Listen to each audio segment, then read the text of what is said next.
let's talk about Allen County. Welcome to County Trips with Corey.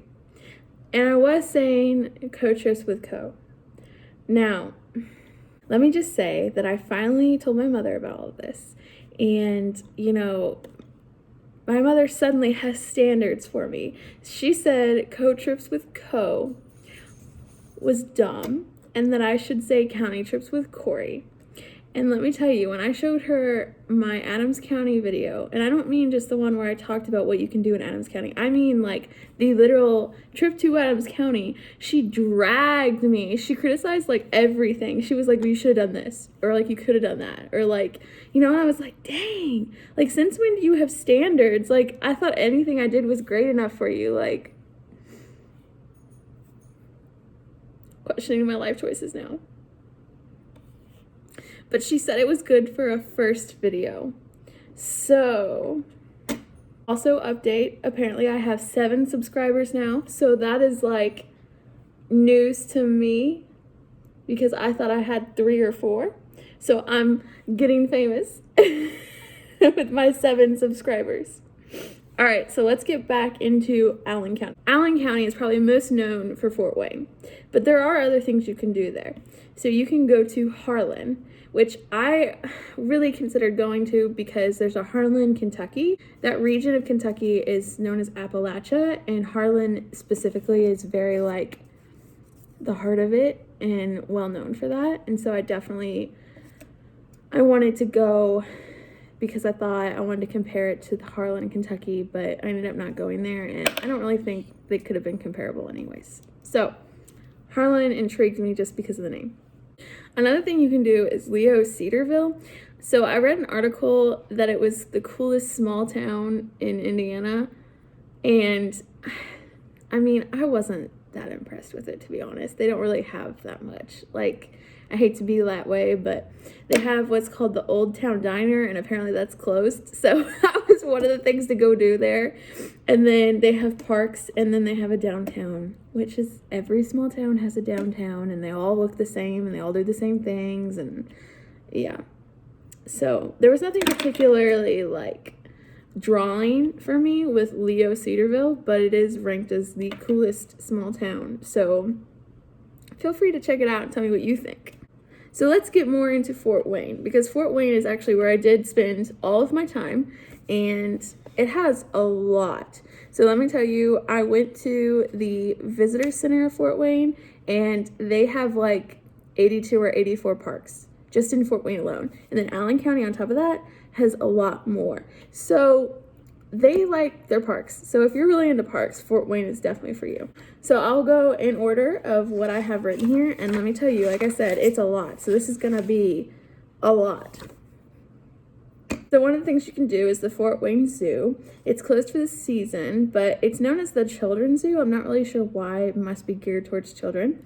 It costs around $15, but it's definitely like one of their most popular attractions in Fort Wayne.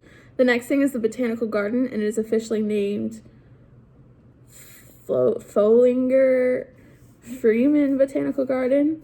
So they are open 10 a.m. to 5 p.m. and they are $5, but if you go to the visitor center and you tell them you want to visit, they'll give you a free admission pass. Then there's Science Central.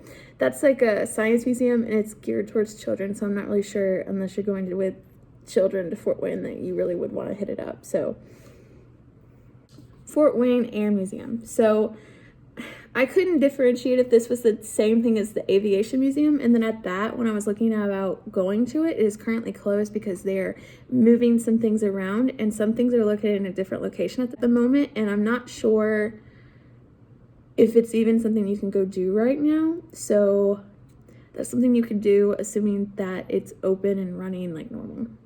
Then there's the Fort Wayne Museum of Art.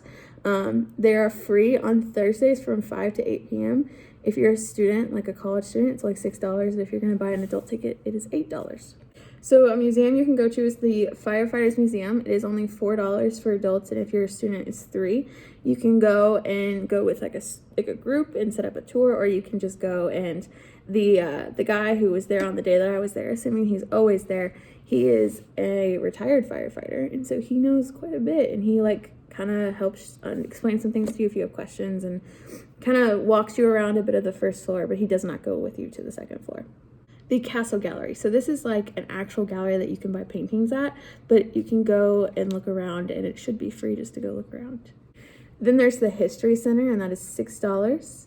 It's a history, but it's more based on the history of Fort Wayne, and they have a whole section on like things that Fort Wayne is famous for, famous people from Fort Wayne, famous things produced in Fort Wayne, all of that stuff.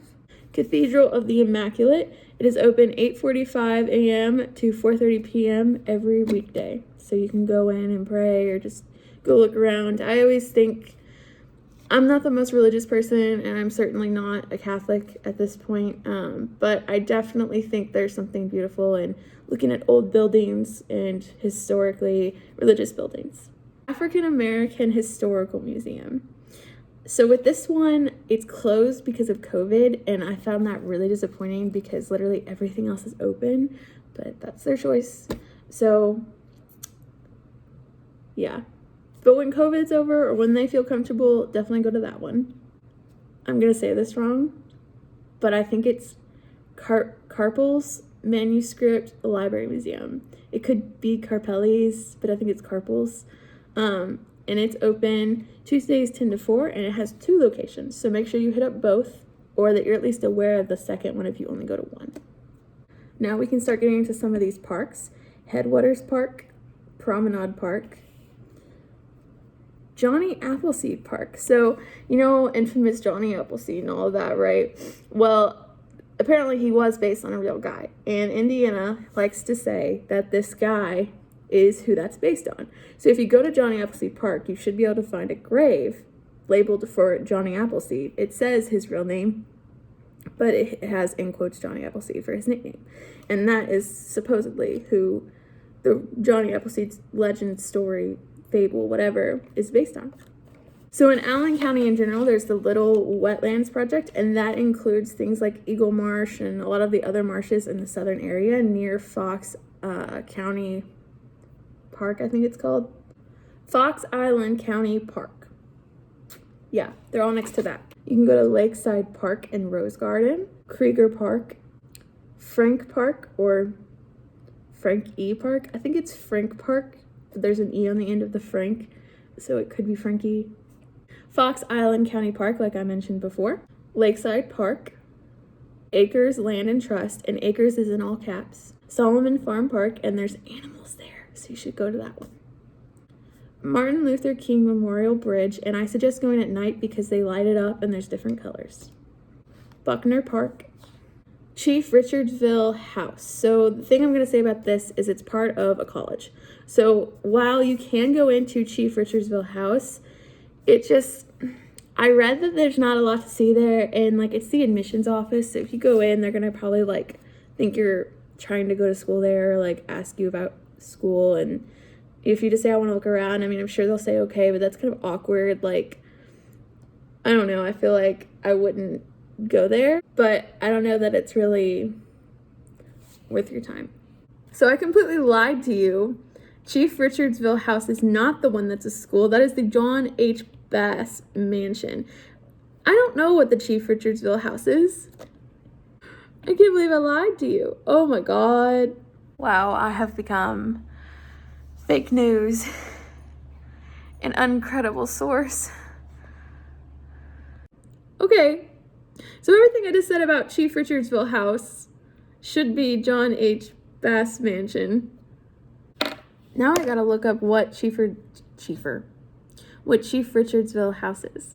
Okay, so now I remember what Chief Richardsville House is, and I'm very ashamed that I even thought that it was related to the mansion because it is so different. Chief Richardsville House is Chief Richard's house, and he was one of the most influential Miami Native American chiefs from 1812 to 1841. He signed a lot of treaties for that area and was very wealthy. And so now it's currently a museum. You can go and learn about him and a lot of the Miami people and all of that stuff there. And I believe it's just currently closed with COVID. So I am so sorry for the false information. Mingerson Nature Preserve is another thing you can go do. Matea County Park. Bicentennial Woods, which is part of the Acres Land Trust. Parkview Field, and because they're not currently in season, you can actually go there on a Saturday for the farmers market. The Embassy Theater, it's open for events. I think they're currently running Annie, but you can also call and ask for a scheduled tour and you should be able to get one. I'm not sure if that costs anything. Glenbrook Square Mall, it's just a mall. I don't know if you're interested in going to malls when you visit places. Grand Wayne Convention Center, so there's nothing you can go see in there right now. It's currently closed and there's no events, but if there was an event or any other reason to have it open, you could go inside. Once again, I'm going to say this wrong. Kikionga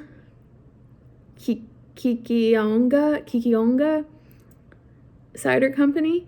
So you can go there and you can do taste testing and drink some hard cider, and there's a restaurant that connects to it who's run by this guy's friend. So he has no control over when the restaurant is over, but you can eat at the restaurant and hang out at the cider side as well. Hanson Aggregate Quarry Observation Deck. So the thing about this is that it doesn't say that it's closed.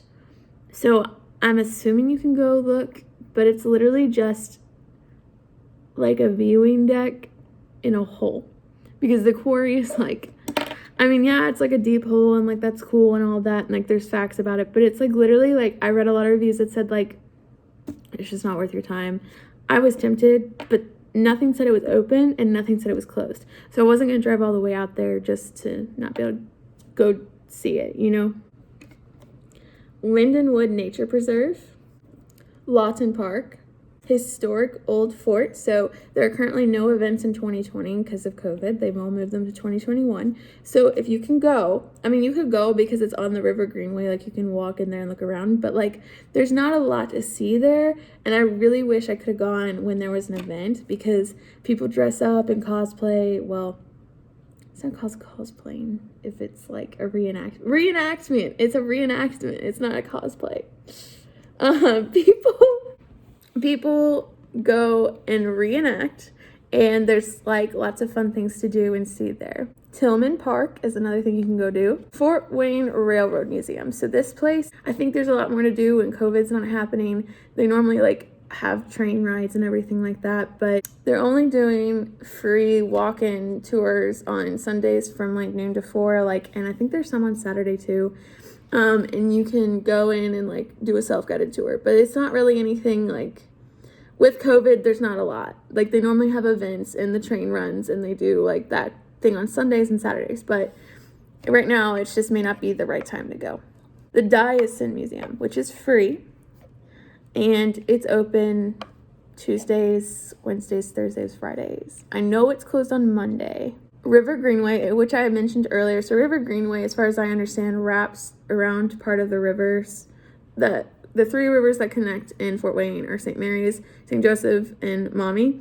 And they all connect. And River Greenway runs through part of that, like on one of those rivers. And the last thing I would suggest is to visit the Fort Wayne Visitors Center or Visitors Lobby. And I suggest that just because the people in there were so nice and they were really helpful, and they actually gave me more ideas and things to do and told me about local events that were happening. So it's always a good idea to go to a visitor center if there is one in the area you're visiting, just because you never know what you're gonna learn, see, hear, do, etc. And they obviously sell merchandise for the city, so if you wanted to get something that's like touristy, you can get that there as well. Last thing I want to add is that there is this thing called 365 Tour, and this is fascinating. I've never seen anything like this before, but most of the city is on this. You can just go to this website for 365 Tours, and it's free, and you can tour a lot of this stuff for free online from your home. And I think it has to do with COVID, but things like the Firefighters Museum, that's $5. Things like the Convention Center, things like the John H. Bass Mansion that I told you wasn't really worth going to in person, and things like all sorts of places in town, botanical gardens. I was very astounded, and there's lots more on there besides that I just don't even know about. So definitely check out 365. I will link it below. because even if you can't visit Fort Wayne, don't want to, whatever your reason is, and you just want to see what you can see, you can do it through this, and that's like amazing. I have never seen anything like that before. So normally I get into the food of Allen County, and I do hope to get into food of other counties, but for this county in particular, like there's just so much food, like you can't really go wrong. The one thing I will suggest you do, and I really, really, really suggest it, is that you ask a local what their favorite restaurant is and what they like there. And if you go to a different restaurant that you weren't suggested to, ask the waiter or waitress what their favorite is, just because like you're always going to try something new and learn something new. My one recommendation to you is to go to DeBrand Chocolates, because they are so good, and they have ice cream, and they're known for their chocolate, and it's worth the price. It's a little expensive, but it's worth it. And they have multiple locations, so if you don't want to go downtown, you can go to a different location. And it's native to Fort Wayne. It was created there and everything. So I definitely would suggest it. All right, thank you for watching my channel and this video about Allen County. I can't wait to show you my trip. Don't forget to like and subscribe.